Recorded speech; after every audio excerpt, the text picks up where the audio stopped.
process as you go through and clean yourself. There is a cable in here for a pull out and attach on over here. That's going to be if you have your wet towels or anything you need to hang in there to dry, bathing suits, all that stuff.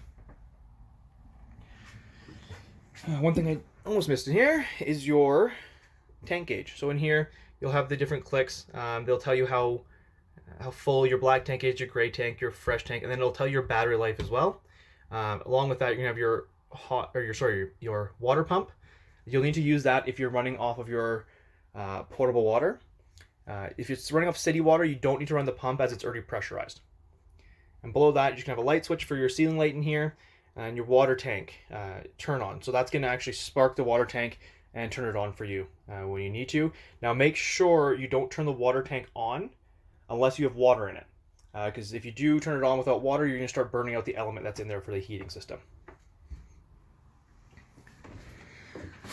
Moving along in here, cabinetry is obviously Airstream quality, so it's going to be Italian light ply, laminated over top. It's got a big corrugated hanging rod in here, light switches throughout, and right when you do exit the bathroom above you, you do have a fantastic fan, which is all run off here. If you open it up, spin the handle to open it, and then you would just pick which speed you want to set it to.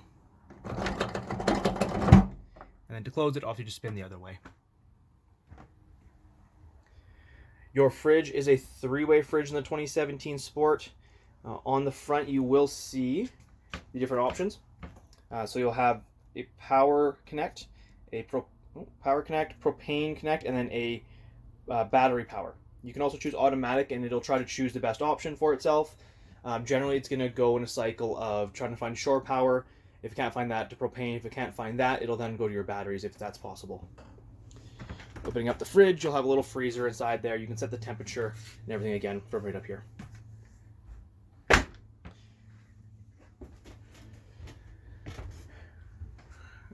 Moving along, underneath your TV, you do have your thermostat. So in the Sports, your thermostat will run the heating system. Pick and choose there. If your heating system, you can hear it trying to fire, but it doesn't kick on, your propane may be closed. If you open that up too fast when you're trying to turn the furnace on, it may not be able to actually force the propane through the lines. So you may have to turn this off, let it clear the cycle and turn off completely, and then go close and open your propane tank slowly, then come back here and try it again. If that still doesn't work, a little trick you can do with your propane tank open is come to your cooktop here and just light one of these cooktop elements. That's going to help the propane actually go through the unit and start moving around properly, which will then make it a lot easier for your furnace to actually kick on. Coming to the elements I was talking about, very easy to use. Just turn your actual element to the light section and then click the light button. Now if I had two hands, I'd be able to show it a little nicer and turn on, but very easy. Just turn it to light, hold it in, you'll hear the propane kind of move out of it, and just click the light button and it'll light up for you.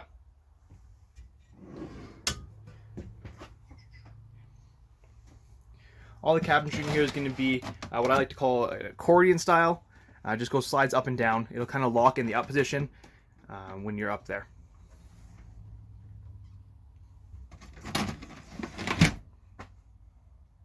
If it does lock on you, I guess I should probably mention that too. If it locks up, just push it in the bottom here. Just push in with your fingers and it'll actually unlock and come back down.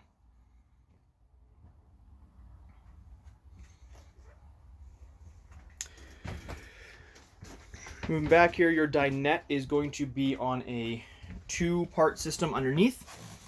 If you undo both of them, you can then push the table down to make it into a bed.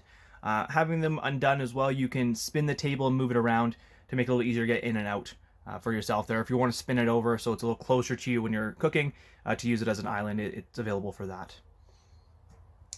Your microwave in here is going to need shore power or plug-in power to run. It won't operate off your batteries, so make sure you are plugged in for it.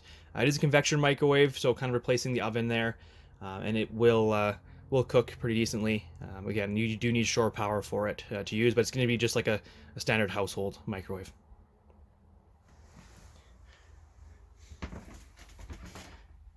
Your AC system in this is going to be a central air from a shroud here. You will run the AC off of the 2 knobs that are on here, and then it'll actually run through the 4 openings on it, so make sure those are actually open to run your AC.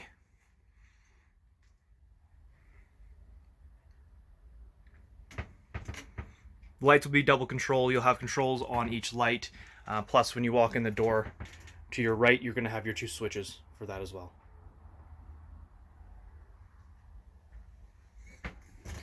Moving forward in here, but on the base of the bed, you're going to have a couple different things. On your left-hand side here, you're going to have your power disconnect. So on and off switch to disconnect the batteries from the units. If you're storing it, you can turn it into the off position and help conserve your battery life so they're not getting drawn down. And obviously when you're using the unit, you're going to want that in the on position. And then straight ahead of us when you walk in through the galley here, you get an opening. Goes right inside here. You'll have some storage totes in there that do slide all the way underneath the bed section. You can also access that by lifting up the bed base. It'll be on 2 gas struts. It'll stay up for you there, and you can kind of see the whole opening for your storage compartment.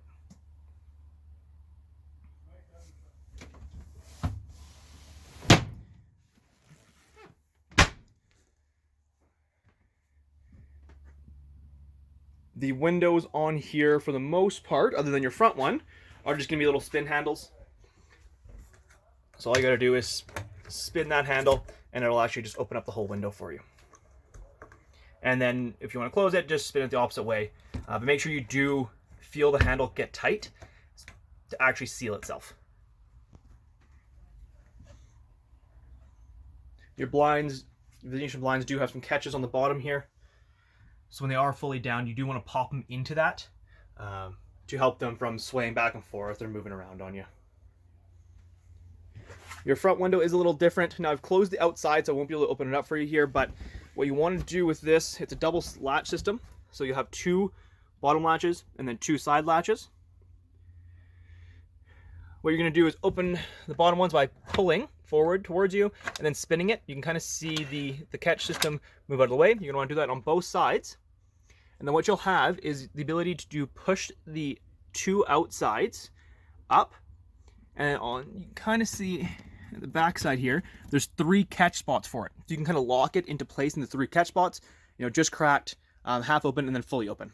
But you will need that front solar guard to be open for that.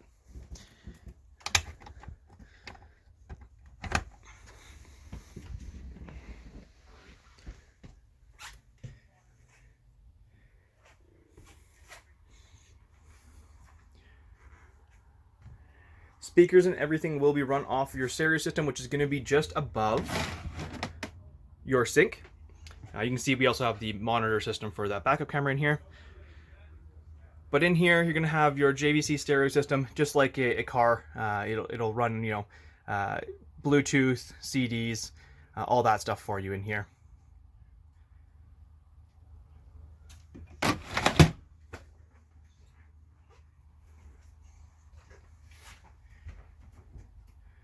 So hopefully this is a useful walk around video. If you have any questions, please feel free to give us a call. My name is Travis at Traveland RV in Airdrie, Alberta. Thanks for watching. Bye now.